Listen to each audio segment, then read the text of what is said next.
back to the lands of Middle-earth in Middle-earth role-playing. I'm your host, Roman Daisel, and we're going to be looking at Harad, the Scorched Land. 3800 in the series, released in 1988.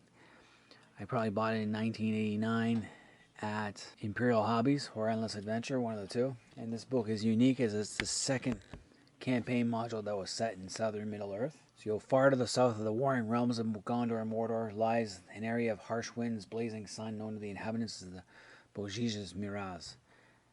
It encompasses the lower half of the great desert of Harad, an area labeled Harad on the maps of the northern world. Its watering holes and seaport teems with trade and intrigues. As far as the southern Middle-earth books go, this was probably my least favorite. They could have done more with this. It left a lot to be desired. But I do like the fact they went into an area far away from the main scene in Lord of the Rings. I do like the cover art. That's pretty cool. And it is a Agnes McBride artwork. So you go to the back, you can see that the area of Harad is down in here, way farther down from Gondor. But they would have sent troops to Sauron during the War of the Ring, and were called the Cruel Sun Lords. So with this module, you get 4 full-color maps covering the region in 2 major cities, Halon and Karas-Pharazôn, as well as a 4-page city map of the great trade city of the Bozisha-Dar. So, let's take a look at the maps first, as always. The first part of the map gives just the regional details of what they call the Raj, and has the great port of Bozisha-Dar, and a city called Tresti on the corner. Those are the 2 most important cities. It does give you the Esmir, which is another city out in the desert, and the city of Talpok, which is also labeled in their Greater Harad. It's like between Harad and Greater Harad on the caravan routes. So it's a color map of that oasis city. And then you get the big 4-page map of Bozisha-Dar itself, which is kind of cool looking as far as cities go. But I do wish they had taken this map and made it bigger. Made a huge regional map that could connect with Greater Harad. That would have been cool. Or even with the Court of Ardor. It would have been nicer to have the 4 southern campaign modules connect all in one thing. Or have this one connect with Umbar. Alright, so going back to this module, we're not going to go through the obvious adapting stuff. So it gives an introduction to the land, the history of Bozisha-Miraz. So it talks about the First Age and how it used to be like a lush paradise before. But because of the War of Wrath, the coastlines changed, made the Harad into a desert. And it goes into the Númenórean period, including when various ring race exerted control. So Ard Oncevain, who was then Dunafel the Quiet, and Akorahil the Storm King, both were Númenóreans who succumbed to Sauron's influence and took a ring of power, according to Middle-earth role-playing. Then it goes into the Harad after 1640 of the Third Age, and how Harad began to be subverted back to the dark ways. Agents of evil twisted the traditions of the land and brought on an era of darkness more dismal than the years spent under the Storm King's shadow. So they're preaching about a sun god, Vatra, was never defeated, and they drew the Haradrim away from their goddess of the moon.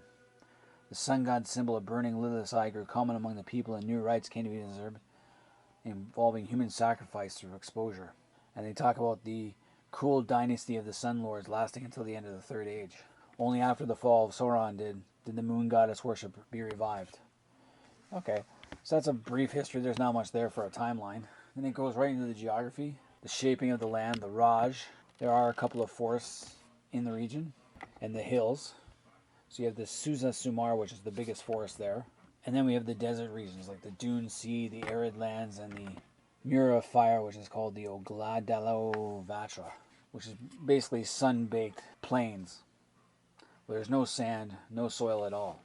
Probably just clay, or alkaline flats, something of that nature. You get the weather table, climate, winds, and desert storms, which would be quite common. The flora and the fauna of the whole. So it gives the flora and fauna of their various reasons. The Brij-Mishezek. I can't pronounce these names very well, so we're not going to bother trying. The Brij-Mishezek is like the hill country, the Suza-Sumar, which is called the Forest of Tears. Then you have the Gaj, and finally the desert. Now they give you more supernatural beings like sand devils, which are like men who have died in desert storms, have known to linger on in Middle Earth. Lacina, which are unmarked graves of over thousands. They kind of like, Lacina is like a corpse, so ghouls. Sandrakes, which make more sense. The Razarek, known as the Destroyer. It's like the Balrog of Moria, not nearly as powerful. He's a holdover from Morgoth's day, shaped like a great mountain troll. Again, ice taking creative liberties with things. Section 5, peoples and culture. So it goes into religion, how they talk about the fight between the moon and the sun. And they have their own little pantheon. Vatra, the sun god. And then there's the tale of Junast and how he slew Vatra, or some beast anyway. Anyway, not much to tell with the religion. Don't really go on, it's just backstory. Culture and traits, you got the appearance, the views on life and death, attitudes and outlook. So as they fall more and more into darkness, they become harder. Family life, language, social classes, the role of wealth. So wealth determines where you are in the society. Garb, diet, and leisure. The politics and power of this region. At the moment, government is an elusive concept. The elite of Bozisha-Miraz are the most powerful, but no single authority holds sway over the people. And that power is tossed about in an unquiet sea of political interplay. So the traditional government of Bozisha-Miraz once had a king, but has not had one since the fall of Numenor. Instead, a council of regents wields kingly power, and no one has yet dared to make a bid for the monarchy. This is in 1640, which is the typical time period. So the more wealth you have, the higher you are in the government. If you lose your wealth, you lose your position. And then you have the cities of Tresti and the Dar. Then it goes on to war on the Harad Wraith. So there's no organized standing army. Instead, they're scattered across the land as private armies of the desert clans, tied to the Junas Guard in Tresti, or incorporated the small elite guards of the central government of the I.C.E. So there's no real military presence. They can't exert their power over other regions yet. So the I.C.E. have their own standing guard. There's warrior clans, the Harad, and it talks about the Harad and tools of war. So they're usually light raiders in the desert. So the treasury and the economy of the Bozisha-Miraz, so it's a seaport. So it would trade with everyone.